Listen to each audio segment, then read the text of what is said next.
ప్రజాస్వామ్యబద్ధంగా ఉన్న పార్టీ కాబట్టి ఎవరు ఏ ఆలోచన ఉండగా చెప్పే అవకాశం ఉంది. కానీ దాన్ని బహిరంగ లేఖ ద్వారా కాకుండా పర్సనల్గా చెప్తే బాగుండదు. మా కేటీఆర్ చెప్పారు కాబట్టి కేటీఆర్ వ్యాఖ్యలతో మేము ఏకీభవిస్తున్నాం. డెఫినెట్గా అంతిమంగా మా లీడర్ కేసీఆర్ గారు కేసీఆర్ గారి బాటలో మేము నడుస్తాం. 100% ఇక్కడే లేదు.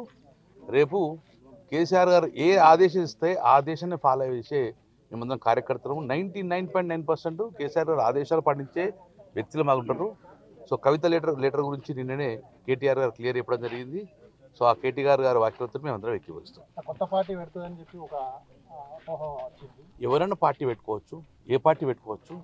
కానీ కేసీఆర్ గారు కూతురుగా పెట్టే పార్టీకి ఎంత వాల్యూ ఉంటుంది. కానీ ఆల్రెడీ కేసీఆర్ గారు ఉన్నారు కాబట్టి అది ఊహాజనితమే. పార్టీ పెట్టినప్పుడు మళ్ళీ ఆలోచన గురించి మాట్లాడదాం. దీంతోపాటు తెలంగాణ రాష్ట్రం సమితి ఏర్పడి 20 సంవత్సరాలు అయింది. మొన్ననే సిల్వర్ జూబ్లీ ఫంక్షన్ చేసుకోవడం జరిగింది.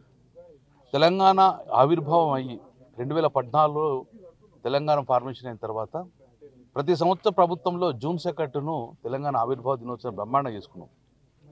సో ఈరోజు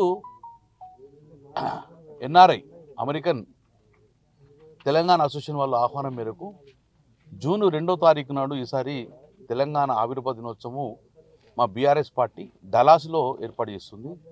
డలాస్లో నిర్వహించే కార్యక్రమానికి మ్యాక్సిమం ఎమ్మెల్యేలు కేటీఆర్ గారితో పాటు మ్యాక్సిమం ఎమ్మెల్యేలు కూడా ఈ యొక్క డలాస్ సమావేశానికి వెళ్ళిపోతున్నాం. దానికన్నా ముందు న్యూయార్క్లో ఒక ప్రిలిమినరీ మీటింగ్ కూడా పెట్టడం జరిగింది 31వ తారీఖు నాడు.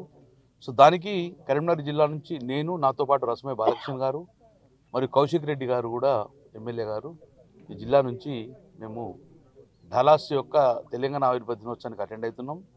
మేము 26వ రేపు సోమవారం సాయంత్రమే మేము న్యూయార్క్ చేరుకుంటాం. కేటీఆర్ గారు మోస్ట్లీ ఫస్ట్ నాడు డలాస్కి వస్తారు కాబట్టి ఈసారి తెలంగాణ ఆవిర్భావ దినోత్సవంలో కరీంనగర్ జిల్లా ప్రాముఖ్యత ఉంటుంది.